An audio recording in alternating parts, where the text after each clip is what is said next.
যে হাত দিয়ে জাতির পিতার ওই ছবি নিয়ে তারা ভেঙেছে,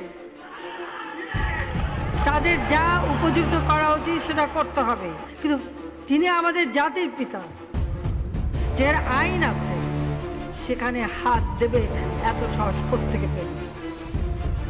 জাতির পিতার ছবি নিয়ে অপমান করেছে, এত সাহস কোথা থেকে পায় আমি জিজ্ঞাসা করি।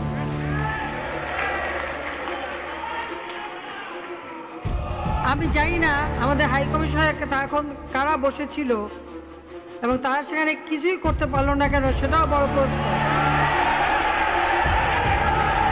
আর আমি আমার প্রবাসী যারা বাঙালি, না আমার প্রবাসী বাঙালিদেরও আমি বলবো যে যারা এই ঘটনাগুলি ঘটিয়েছে তারা চলাফেরা করে না, তাদের দেখেন না।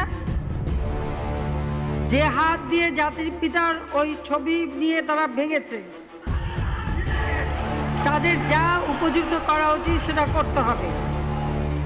কারণ জাতির পিতার নাম মুছে ফেলার চেষ্টা করা হয়েছিল, তো তারিখ যেহেতু দূরের কথা, ওর বাপ তো চেষ্টা করেছিল এই নাম মুছতে, ওর বাপও চেষ্টা করেছে, মাও চেষ্টা করেছে। তারা কি পেয়েছে নাম মুছতে? পারে নাই। ইতিহাস কখনো কেউ চাপা দিতে পারে না। আর জাতির পিতা তার 7 মাসে ভাষণে বলে গেছে যে বাঙালিকে কেউ দাবায় রাখতে পারবে না, পারে নাই দাবায় রাখতে। তা আজকে এত বড় দুঃসাহস হয়ে যায়।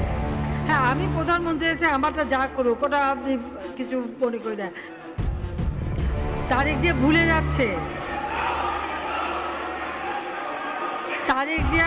যাচ্ছে, যে তার মা দুর্নীতি করে জেলে গেছে, আজকে তার